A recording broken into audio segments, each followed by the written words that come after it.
¿Qué tal, amigos? Nuevamente les habla su amigo y hermano en Cristo, Antonio García Hernández. Como siempre en este su canal, Estudiando el Verbo. Bienvenidos sean a la Escuela de Cristo. Bienvenidos a la escuela más grande del mundo, el corazón de la iglesia, el lugar ideal para ser discípulos. Y en esta hora vamos al repaso de la lección de Escuela Sabática para Adultos. Y es la lección número 11 para el 14 de septiembre del año 2024, titulada Apresado y Juzgado. En esta semana estudiamos los eventos narrados en Marcos 14, primeramente comenzando con el complot contra Jesús y la historia de una mujer que ungió la cabeza del Salvador. Después de la última cena, le siguió su lucha en el Getsemaní. Ahí fue arrestado y llevado ante los líderes para ser juzgado. La escena del juicio está relacionada con la negación de Jesús por parte de Pedro y sirve para contrastar dos acciones opuestas. Por un lado, da un fiel testimonio ante sus adversarios y por otro, Pedro lo niega cumpliendo la predicción de Jesús. Así Marcos presenta estas tramas contradictorias con el fin de revelar que Jesús es el Mesías. Y antes de ir al punto central de la lección, como siempre, quiero invitarles para que me acompañen a tener una palabra de oración. Oremos. Bendito sea nuestro Padre que estás en los cielos. Te alabamos, te glorificamos, porque solamente tú mereces toda la suprema alabanza. Solo tú, oh Señor, eres digno de la suprema alabanza. Para ti sea siempre la honra y la gloria por los siglos de los siglos. Y Padre eterno, en esta hora suplicamos tu dirección, que tu Espíritu Santo nos dirija en este repaso de lección. Habilítanos con poder, oh Padre eterno. Perdona nuestros pecados, límpianos de toda nuestra maldad, purifícanos, oh Señor, y sánanos de todas nuestras enfermedades. Bendice a nuestras familias, oh Padre eterno, y bendice también a todos aquellos que nos han de escuchar en esta hora. Porque en Cristo Jesús te lo suplicamos humildemente. Amén, amén. Y vamos al punto central de la lección, que sin duda es algo muy extraño, ¿sí?, en esta cita, pero que nos da una idea del compromiso, de la fe de Jesús dentro del plan de salvación. Quiero invitarles para que vayamos al Evangelio de Marcos, al capítulo 14, versículo 36. Este capítulo es un capítulo bastante largo. Miren lo que dice la palabra de Dios. Decía: Abba, Padre, para ti todo es posible. Aparta de mí esta copa, pero que no sea lo que yo quiero, sino lo que quieres tú. Que no sea lo que yo quiero, sino lo que quieres tú. En Marcos 14 se desencadenan los eventos finales de la vida de Jesús. Está por cumplirse, sin duda, la profecía que se encuentra en el libro de Daniel acerca del Mesías príncipe, del ungido. Leemos de la tradición de Judas, del anuncio de Jesús acerca de lo que iba a ocurrir a continuación, de su angustia ante la muerte, del abandono de sus amigos, de la farsa de juicio al que fue sometido y finalmente de la negación y el arrepentimiento de Pedro. Y en esta lección vamos a ver algunos puntos interesantes que nos van a ayudar a entender esta lección. Número 1, las acciones de Judas. Número 2, las acciones de Jesús. Y número 3, las acciones de amigos y enemigos. Vamos al primer punto de esta lección rápidamente. Tenemos en primer lugar las acciones de Jesús. Y número 2, no miento. Primero tenemos las acciones de Judas y segundo, las acciones de Jesús. Y número 3, las acciones de amigos y enemigos. Vamos al primer punto entonces. Las acciones primeramente de Judas. Y dentro de las acciones de Judas está su traición. Para ello quiero invitarles a que vayamos al versículo 10 de Marcos 14. Marcos 14, versículo 10. Donde Judas ofrece entregar a Jesús. Miren lo que dice. Entonces Judas Iscariote, uno de los 12, fue a los principales sacerdotes para entregárselo. Literalmente, en otro evangelio, en el evangelio de Mateo, dice que Satanás entró en Judas para llevar a cabo esa traición. El versículo 10 dice: entonces Judas Iscariote, uno de los 12, fue a los principales sacerdotes para entregárselo. Y es interesante esto porque nadie en su juicio traicionaría a Jesús. Nadie en su juicio, a menos que el enemigo lo posesione. En los primeros versículos del capítulo 26 de Mateo, vayamos rápidamente para poder vamos nuevamente a Marcos para ver la cita. Marcos 14, versículo 10. Entonces Judas Iscariote, uno de los 12, fue a los principales sacerdotes para entregárselo. Ya Jesús había dicho: dentro de unos días, Mateo 26:2, se celebra la Pascua y el Hijo del Hombre será entregado para ser crucificado. Ya los judíos habían hecho un complot para ello. Marcos presenta la traición a Jesús como un nuevo relato sándwich.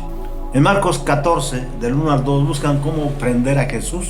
Y en Marcos 14, del 10 al 11, Judas traiciona a Jesús. Judas traiciona a Jesús. Y en Marcos, del 3 al 9, hay otra situación. 2 días antes de la Pascua, los sacerdotes y escribas deciden actuar para matar a Jesús. Antes de presentar a Judas como el traidor, Marcos nos presenta el detonante que le llevó a realizar esta acción: su avaricia. La historia del perfume derramado, que ocurrió varios días antes, según el relato de Juan, del Evangelio de Juan, capítulo 12, versículos del 1 al 3. En Marcos, el contraste entre María, la hermana de Lázaro, y Judas es asombroso. ¿Por qué? Porque mientras María, ni siquiera Jesús menciona su nombre, ahí en el versículo 3, a Judas lo menciona por nombre Marcos, en el versículo 10. Mientras María obsequia a Jesús un regalo, versículo 3 y versículo 5, Judas, en el versículo 10, traiciona a Jesús. Y el versículo 11 de Marcos 14, ellos al oírlo se alegraron, dice, y prometieron darle dinero, y Judas buscaba la oportunidad para entregarle. No se declara ahí el importe que iba a recibir Judas, y todos recordamos su acto para mal. Siempre decimos a alguien que traiciona, Judas, ¿verdad?, recordando ese acto. Mientras que el acto de María es recordado para bien, ahí en el versículo 9, donde dice Jesús: de cierto os digo que donde quiera que se predique este evangelio en todo el mundo, también se contará lo que ésta ha hecho para memoria de ella. ¿Quién era María? La hermana de Lázaro y de Marta. Miren lo que dice una joya de la pluma inspirada en Primeros Escritos, página 165. Satanás había engañado a Judas y le había inducido a considerarse como uno de los verdaderos discípulos de Cristo, pero su corazón había sido siempre carnal. En otras palabras, no se había convertido, no había permitido que Jesús morara en él. Había visto las potentes obras de Jesús, había estado con él durante todo su ministerio y se había rendido a la suprema evidencia de que era el Mesías, pero Judas era mezquino y codicioso. Ese era su gran pecado. Amaba el dinero. El apóstol Pablo, al referirse al dinero como un mal que afecta a muchos hombres y mujeres, dice que el problema no es el dinero, sino el amor al dinero. Sigue diciendo la pluma inspirada: se lamentó con ira de lo mucho que había costado el ungüento que María, la hermana de Lázaro, derramó sobre Jesús. Aquel acto de generosidad de parte de María fue un acerbo reproche contra la disposición avarienta de Judas. Estaba preparado el camino para que la tentación de Satanás hallara fácil acceso al corazón de Judas. Vamos al punto número 2, las acciones de Jesús. Dentro de las acciones de Jesús vemos que Él da un nuevo pacto, presenta un nuevo pacto a sus discípulos ahí en Marcos 14:24. Marcos 14:24. Miren lo que dice: y les dijo: esta es mi sangre del nuevo pacto, que por muchos es derramada. Aquel año, el día de la Pascua comenzó al atardecer del jueves y concluyó al atardecer del viernes, cuando los judíos comían el cordero pascual sacrificado durante el día. Ya entrada en la noche del jueves, Jesús se reunió con los 12 en el aposento alto. En ese momento instituyó un nuevo pacto, el cuerpo y la sangre del Cordero de Dios, representado en el pan y el vino. Vamos al versículo 22 al 25. Y mientras comían, Jesús tomó el pan y bendijo y lo partió y les dijo diciendo: tomad, esto es mi cuerpo. Y tomando la copa y habiendo dado gracias, les dio y bebieron de ella todos. Y les dijo: esta es mi sangre del nuevo pacto, que por muchos es derramada. De cierto os digo que no beberé más del fruto de la vid hasta aquel día en que lo beba en el nuevo reino de Dios. El nuevo pacto, al igual que el antiguo, debe ser ratificado con sangre. Éxodo 24:8, Hebreos 9:22, al igual que Marcos 14:24. Tras cantar el himno y salir del aposento, Jesús realizó 3 asombrosas profecías. Número 1, anunció la huida de sus discípulos, ahí en el versículo 26 y 27, hecha por el profeta Zacarías, capítulo 13, versículo 7. Vamos a Zacarías 13:7. Zacarías 13:7. Levántate, oh espada, contra el pastor y contra el hombre compañero mío, dice Jehová de los ejércitos. Hiere al pastor y serán dispersadas las ovejas, y haré volver mi mano contra los pequeñitos. Jesús se aplicó a sí mismo estas palabras ahí en Mateo 26:31. Las ovejas estaban esparcidas cuando sus discípulos huyeron antes de que fuera llevado para ser juzgado y incierto. Mateo 26:56 y Juan 16:32. Segunda profecía, anunció su resurrección.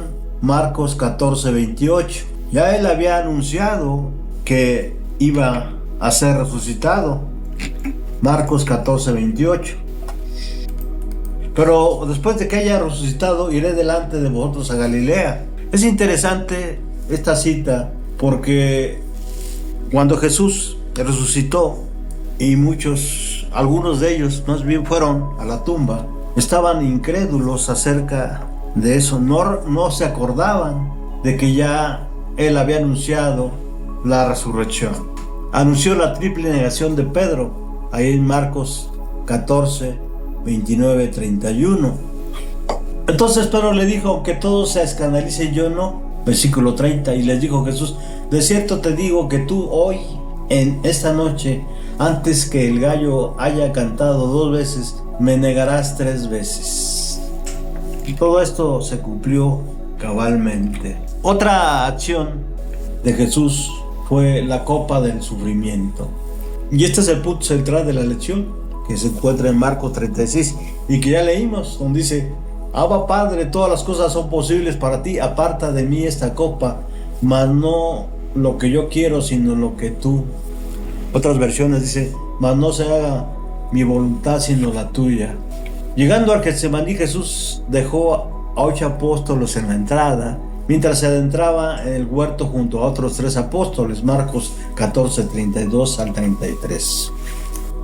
Pidió encarecidamente a estos 3 que velasen con él para animarle en estos momentos angustiosos, Marcos 14, 34. Si hubieran obedecido esta orden, habrían estado preparados para mantenerse fieles y no ceder a la tentación como lo hizo Pedro, Marcos 14, del 37 al 38. Leámoslo. Vino luego y los halló durmiendo y dijo a Pedro: Simón, ¿duermes? ¿No has podido velar 1 hora? Velad y orad para que no entréis en tentación. El espíritu a la verdad está dispuesto, pero la carne es débil. Por su parte, Jesús pidió en su angustia a su Padre que lo librase del sufrimiento que tenía por delante, versículos 35 al 36. La respuesta de Dios fue no. Por amor a su Hijo podía haberlo librado, pero por amor a nosotros permitió que Jesús sufriese y muriese para darnos salvación. Y esto es lo maravilloso de un Dios de amor, un Dios consciente de lo que había creado y responsable de lo que había creado. Vamos al último punto de esta lección, son las acciones de amigos y enemigos. ¿Cuáles son esas acciones? La primera acción de los amigos es huir. Los apóstoles o discípulos se habían convertido para Jesús a unos amigos, ¿verdad? Ahí en el versículo 50, vamos rápidamente, Marcos 14:50. Entonces todos los discípulos, dejándole, huyeron. Ocultando su traición tras un beso, Judas entregó a Jesús en primer lugar, Marcos 14:43 al 45. A partir de ese momento, los sucesos se desencadenan de una manera rápida. La turba prende a Jesús, ahí en el versículo 46. Pedro defiende a Jesús y hiere a un siervo, versículo 47. Y Jesús critica la forma en la que es arrestado, versículo 48 y 49. Los apóstoles abandonan a Jesús en versículo 50 y un joven, probablemente el propio Marcos, casi es arrestado. Dentro de las acciones de los amigos y enemigos está el juicio y la nación. El juicio está representado por los enemigos de Jesús y la negación por un amigo, que es Pedro. Marcos 14:61. Mas él callaba y nada respondía. El sumo sacerdote le volvió a preguntar y le dijo: ¿Eres tú el Cristo, el Hijo del Bendito? Encontramos ahora el último relato sándwich de Marcos. Pedro se acerca a Jesús, Marcos 14:54, Marcos 66 al 72, Pedro niega a Jesús. Y en Marcos 14 del 55 al 65, Jesús es llevado a juicio y es juzgado. Ni siquiera con falsos testigos fueron capaces los sacerdotes y escribas de encontrar una acusación clara contra Jesús ahí en los versículos 55 al 59. Ante el silencio de Jesús, Caifás le presionó para que declarase si era o no el Mesías, ahí en el versículo 61. El que nos pide que le confesemos delante de los hombres no podía dejar de dar testimonio en ese momento, diciendo: yo soy, versículo 62. Asimismo en Lucas 12:8. La ira de todos los presentes cayó sobre Jesús, ahí en el versículo 65. Mientras le pedían burlonamente que profetizase, Jesús vio cómo su profecía se estaba cumpliendo en ese momento. Lucas 22:61. Vamos a esa cita, Lucas 22:61. Entonces, vuelto el Señor, miró a Pedro, y Pedro se acordó de la palabra del Señor que le había dicho: antes que el gallo cante, me negarás 3 veces. Sin saberlo, Pedro era una demostración de que Jesús sí era el Mesías.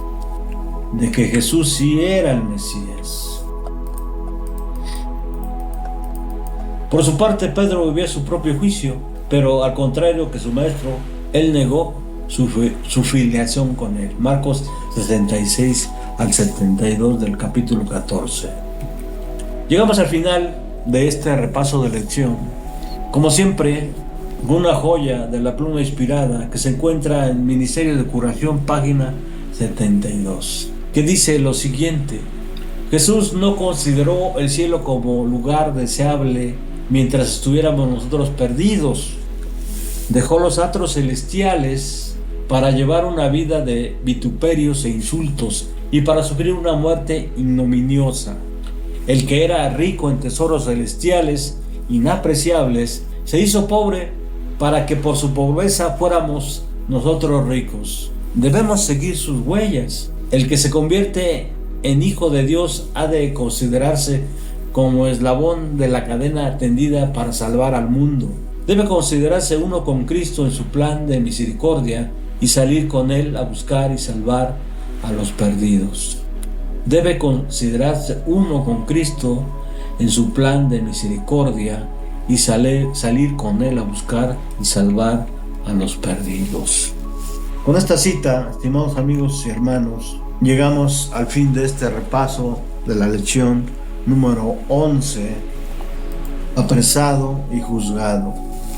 Agradeciéndoles de antemano su presencia, su interés, y una vez que hayan ustedes escuchado la voz del Espíritu Santo, compartan con sus seres queridos o en su medio todo lo que se ha aprendido en esta lección.